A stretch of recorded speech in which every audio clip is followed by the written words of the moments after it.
How's it going, ladies and gentlemen, and welcome back to Between the Lines. I'm Connor Burns, and today we have ourselves a big one. My buddy Ralph is here with us today. It's going to be a great show where we are talking all things college football playoff. It's crazy that we're already here. It feels like yesterday we were on here talking about week 0, but we have the playoff. Then we have a great weekend of NFL football to talk about. So much great football. Make sure to like, comment, and subscribe. Let's get into it. And now I am here with my man, Ralph. Ralph is a odds maker at MyBookie. If you want to explain yourself a little bit, welcome to the program. How you doing, Ralph? I am doing well. Should be a very interesting weekend starting on Fridays. We have a bowl game, a really important playoff. I'm calling it a playoff bowl game. I don't care what people want to call it, but it should be a very interesting weekend because we have NFL on Saturday. Can you believe Saturday we have over 105 games in 5 of the biggest leagues? I think 75 in college basketball, 13 NHL. Saturday's going to be a great time to just tell the wife, tell the girlfriend, tell your significant other, here's some money, finish your Christmas shopping. It's Saturday, leave me alone. It's the most wonderful time of the year for a reason. And for sports betting, it is 100%. And a little disclaimer, guys, before we get into this, is that some of the lines, which Ralph will talk about more so, they might move from when we're recording until these games begin. So if they do change, I'll post on all other MyBookie social medias, which are linked below with the changes. But let's get over to college football, where we start off with our record. Now the regular season is officially done. 56-49. We ended in the green, which is pretty damn good, but we still have some room to grow with these games, and that all begins on Friday night as we have the Alabama Crimson Tide going into Oklahoma against the Sooners. The Sooners are -1.5. The over-under is sitting at 40.5. Ralph, what you got on this game? Very interesting because this one's floated around anywhere between 1.5, 1.5, pending on where you look, pending on what time you look at this game. It's because it's a Friday game. It's the only college football playoff game being played at that Friday night. This one's going to be heavy bet action. So I think if you like Alabama, I would say take the +1.5 right now. I think we're going to see one or pick 'em on this one because I think let's face it, everyone believes Alabama's an SEC team. They still don't believe that Oklahoma is an SEC team, and everyone's going to look at redemption factor. Oklahoma went to Alabama. I think me and you know someone who's a big Alabama fan, and Oklahoma went to their backyard and beat them. But this is in OU. And last time I checked, Oklahoma's defense is really, really good. And Alabama couldn't run the ball last time they played. And I don't think they can run the ball Friday night. I'm leaning towards the new SEC of Oklahoma. Wow. First time you're back on the show in a second, and I am sitting here, and I don't know why I got a weird gut feeling, but I got to disagree with you, and I'm rolling with the Tide here. Here's the thing is that Alabama, they played a horrible brand of football against Georgia in the SEC championship. That was embarrassing. That's not how Alabama looks. That's not how they're supposed to look. I think this is a huge bounce back for them now that they got lucky, slipping into the playoff, barely making it in. I think that Alabama's going to go in there. They win a close game against this very good Sooners team. I also kind of like the under as well. I think it's going to be a low-scoring game at 40.5. But then we go over to Saturday morning, where we have Miami going into Texas A&M. Kyle Field is going to be a madhouse for this game. It's going to be nuts there. A&M, they're -3.5. The over-under is sitting at 48.5. Ralph, what you think? Yeah, this one's confusing. You know, I do odds over at MyBookie. I was a head odds maker at one point as well. I do my own numbers for every game, college, NBA, NHL, my own numbers before I look at the opening numbers or MyBookie numbers. I made this one close to 6 as Texas A&M. If it wasn't for Ohio State, the defending champs, and that defense, we would have been talking about Texas A&M all season long. But we weren't, because we were talking about Ohio State, Indiana, teams like that. On paper, Texas A&M is the better team. And last time I checked, Miami plays in some conference named ACC. They didn't even win their conference championship. Duke won it, and they're not even there. Give me the best team, and I thought in the SEC all season long. I like the Aggies in this spot. So here's the thing. The year before last year, hold on. So last year, obviously first year of the 12-team playoff, I decided to, pick an underdog school and place a future on them, not to win the national championship, but just to make it there. Because last year I thought that Ohio State was going to win it all, but there's no fun in that. So I took Notre Dame. Plus 800. I took Notre Dame. They went to the dance. It was pretty awesome. And this year I was looking around and, if Lane ended up staying at Ole Miss, I would have loved to bet the Rebels to go to the Natty. I was looking around a little bit more on the team that I fell in love with and what I will be placing plus 750 to make the national championship. The Texas A&M Aggies. I love it. I love it. Their defense is incredible. The only shitty part is that if they do win this game, they got to go and play Ohio State, which that is going to be a rough ball game. But if they win, I think they're dancing their way right to the national championship. It's going to be a rough game against the Buckeyes and also against Miami. I think they might put up a fight in the first half, but I love A&M minus 3.5. That's an easy one right there. And then we go over to 230 where we have Ole Miss hosting Tulane, where the line in this game is minus 17.5. We made it to the group of 5 games.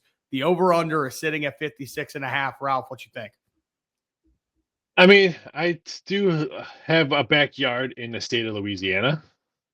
The last 3 years, this Tulane football team has been the best football team in the state of Louisiana. And I'm talking about you, LSU Tigers. I'm talking about you, New Orleans Saints, Raging Cajuns, La Tech Bulldogs. All of you, Tulane has been a better team. Tulane, remember a couple years ago, beat USC in a bowl game. Not this game. I think Ole Miss puts a butt whipping on it. I think these kids and this coaching staff wants to say, hey, you know what, Lane Kiffin, we don't need you. We can take care of business ourselves. The only thing I don't like is the quarterback from Ole Miss, Chambers, got his eligibility to play one more year in college football. We know he's not picking Ole Miss to come back. How is that going to mess his mentality of the game? And I think the players know he's not coming back. That's the only thing that bothers me, but I still think every other player, every other coacher that's still on his Ole Miss team wants to show Kiffin that, hey, we can beat anybody without you. I like Ole Miss. I think they put a butt whooping on Tulane. I do like Ole Miss as well, but the one thing that really spoke to me when I looked at this game is I know that this Ole Miss offense, when they get humming, and they love to put points on the board, and that over sitting at 56.5 just sounded absolutely beautiful to me. Tulane, they actually do have a decent ball club as well. As you said, they have been the best team in Louisiana for the past couple of years, but also with their coach leaving, going to Florida, it just feels a bit awkward there. I think that Tulane might get beat pretty heavily in this game, but I think that they do put up a couple points and help us get that over. And then lastly, we go over to JMU going into Oregon. I know that you have some opinions on this game. The Ducks are minus 20.5. The over-under is sitting at 47.5. Just go ahead. Go ahead. Well, first of all, if you like Oregon, grab the 20.5 at MyBookie. Grab there's some 20s others where, because this one will be 21 or higher. Because every news station you hear, even PBS, people are telling me, oh, JMU shouldn't be there. Oregon's going to mop the floor on them. Hold your horses. I love me chaos, and chaos we'll see Saturday night. I'm picking upset. I'm picking JMU to beat Oregon. I don't want the plus 20.5 points. JMU, boy, when was the Indiana head coach? Where did he come from? Oh, yeah, he came from JMU. Wonder what the same style of offense runs. Oh, yeah, they run the same style of offense Indiana does. Who beat Oregon in Eugene? Oh, yeah, it was Indiana that went to Eugene and beat Oregon. This is not going to the New England Patriots in a snowy game or going to Buffalo or Lambeau Field when it's minus degrees.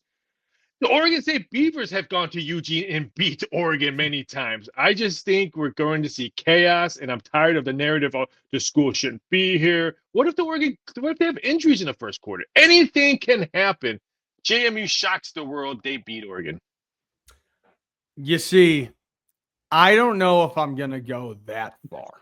I don't know if I'm going that far. There's a lot of confidence behind you saying that, but I will agree with you. I think that JMU does cover plus 20.5. I think they have a great ball club over there, and they deserve to be in this playoff 100%. I hate people who say, oh, we need to get rid of the group of 5 spot. No, let them play to go to the college football playoff. All it takes is one upset to happen in the first round, and all of that talk about the group of 5 not making it, that all just fades away immediately. That's all gone. Hopefully, JMU is that team. I will sprinkle the money line because you are very confident in this. I will. I will touch it a bit, but give me the Dukes plus 20.5. And that's going to wrap it up for college football for our playoff picks. I got Alabama plus 1.5. Then I got Texas A&M minus 3.5. And I got the over in the Ole Miss Tulane game. And then JMU, the Dukes, to wrap it up plus 20.5. What we think? I like it. The only thing I'm scared is the over 56.5. I think if Ole Miss gets a big enough lead, I don't think they're going to want to embarrass Tulane in a college football playoff. I just don't see the kids doing that. And since we're recording this, I think 5 bowl games have played already, and all 5 of them have gone under the total. And that kind of scares me as well. But that's the only one. But everything else I do like. Except Beautiful. Alabama. Oklahoma wins. Okay. So we're even on 2 of them. We agree on at least 2 of them, and you know what? I will take that all day. But we need to go over to the NFL. When you joined a while ago, I was negative on the NFL season, and then I went on a run. And then I became positive. I was actually pretty high positive. Well, we're back to being negative on the NFL season. We're 47-51 right now, so I really need some help here.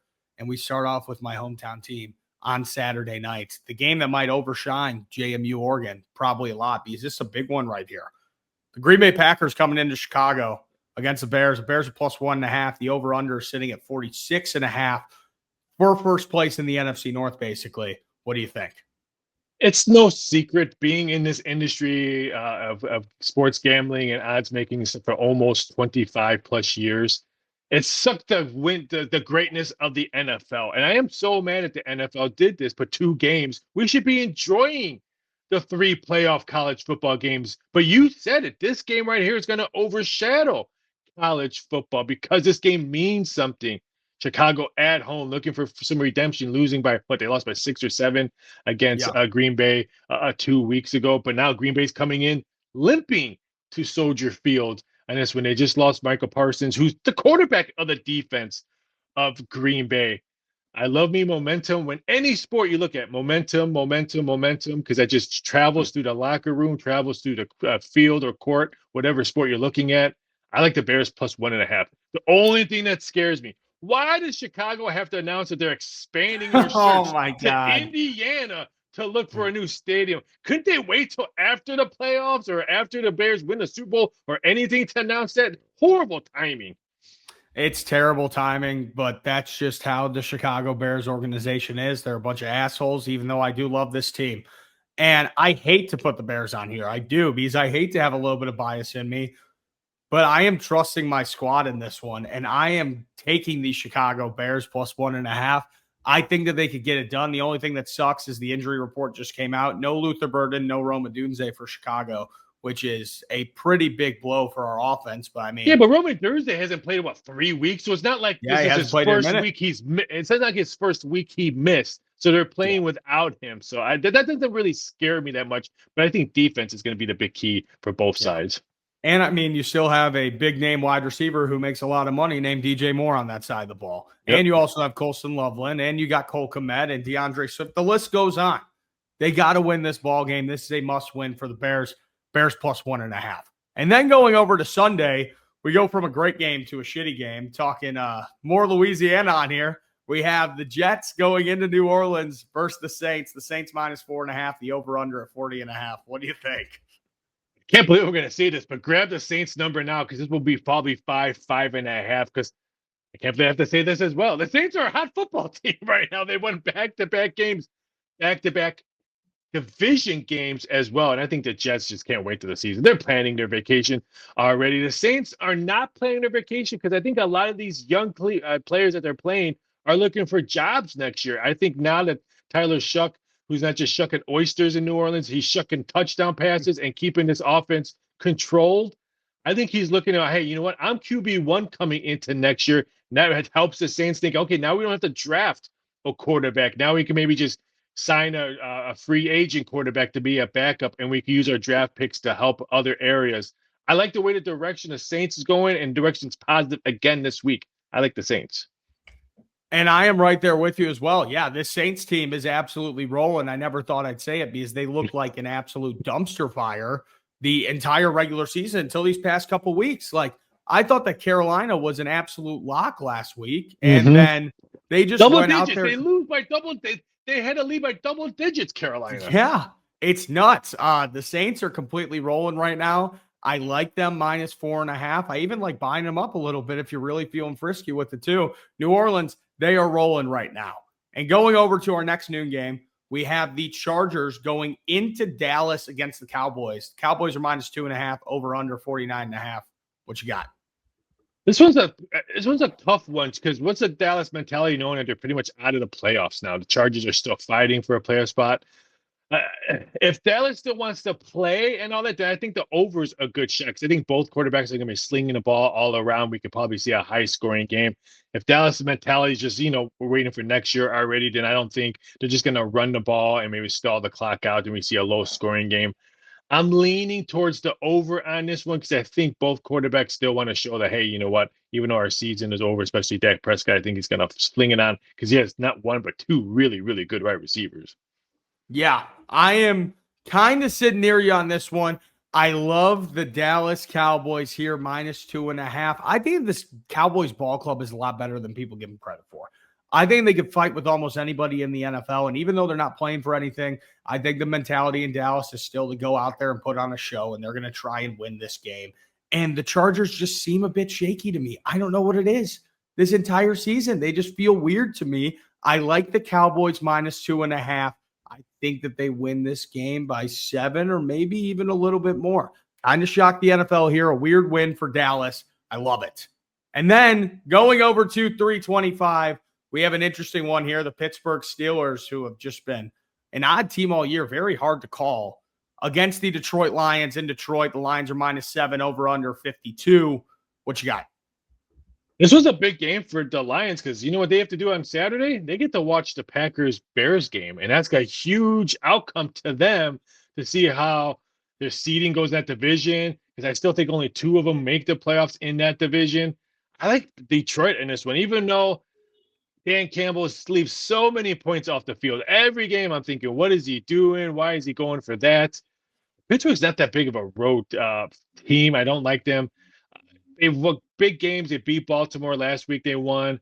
But I just like Detroit in this spot because I think Detroit knows that they still have to play the Bears the last season of the year. And if they can get this one, and let's say Green Bay loses to Chicago, then maybe that Chicago-Detroit game will mean nothing for the Bears, and Detroit can win that game. 100%. Yeah, the NFC North is just shaping up to be very interesting right now, coming down to it at the end of the year. But looking at this matchup right here, at the same time, the Steelers, they're fighting to win the AFC North. They're trying to run away with it a little bit. And I think that Tomlin, he always finds his way to have a winning season. He always does. And it's getting a little bit close. I like the Steelers +7 here. I think that Rodgers in this offense, it's finally starting to click a little bit. They played a great game on Monday night against a Dolphins team who was rolling for a while. They just kept winning ball games in a row. I think it was a 4 or 5 game win streak. But yes, 5-game win streak. And the Steelers are right there. I think that they get this win potentially on the road. I do like touching the money line as well, but give me the Steel City +7, 100%. And then wrapping it up for NFL and for the show, we end off with the Patriots going into Baltimore against the Ravens, talking a little bit of AFC North over here. Over-unders at 48, and the Ravens are -3 at home. Ralph, what you got for the last game? Here's another game. They're going to be glued to the TV. The Ravens are going to be glued while they're getting taped up, warmed up, watching the Steelers-Lions game because Baltimore wins last week on the road, beating Cincinnati, putting a goose egg on Cincinnati. No wonder why Joe Burrow looks like he's crying every time I see him at a press conference. How did the Bengals score 0 points against that Ravens horrible defense? It still boggles my mind. I'm going to take Baltimore in this one. I think the bad loss in New England, it's a young team. New England's players playing on free money. No one thought Drake May was going to be like this. No one thought this New England team, with all new head coaching, it would be this good. I think the bad loss last week to Buffalo might bring up a hiccup on this one. I'm going to take Baltimore because I think they see Steelers lose in Detroit and want to take over the division. You see, I'm right here with you on this one because I think that everybody's going to be all over the Patriots right here. +3, looking for a bounce back win. And this Ravens team, they need a win. They need a win right here to stay alive in the AFC North, even though it looked like their season was dead from the get-go. I love Baltimore -3 here at home in Baltimore on Sunday night. That place is going to be rocking. Absolutely love it. But that's going to do it for our— It wouldn't shock me if we see this number come down to 2.5, because I think you're right. I think the public's going to be all over New England. Let's face it, New England's been one of the big talks in the NFL all season, and we've all made fun of Baltimore's defense all season. So it wouldn't shock me if we get off to 3 and see a 2.5 pop up by kickoff. 100%. Yeah, this line could definitely move, but also that is going to do it for our NFL picks here. So we have the Bears +1.5 on Saturday night, the Saints -4.5, the Cowboys -2.5, the Steelers +7, and the Ravens -3. You only disagreed on one of these or two? Well, I said I like the over in Dallas game. I do like Dallas a little bit, so I think the Pittsburgh one's the only one. Sweet. I actually will take that all day long. And I did want to say thank you so much for joining today, Ralph. I really do appreciate it. Anything you want to plug, anything you want to say, go ahead. No, it's a great time of season. I know it's the holidays, but I love bowl season. I know people hate all these bowl games, but I love college football bowl season. So I just can't wait to watch football after football after football after football. The Hawaii Bowl on Christmas Eve. Yep. Put your presents early underneath the tree and watch the Hawaii play in college football. It's nothing better. It's great. Bowl season's awesome. You just get random college football games in the most random places and the most random teams. It's perfect. Why not? But thank you so much for coming on. I really do appreciate it. What a show. Thank you all so much for joining Between the Lines. I really do appreciate it. Thank you to Ralph for coming on the show. We had ourselves a great time on here. We will be back next week with more NFL picks, maybe a couple of college football bowl season picks as well, as the playoff takes a break until a big show for New Year's Eve. But thank you all so much for joining. I really do appreciate it. And I will see you guys next time. Deuces.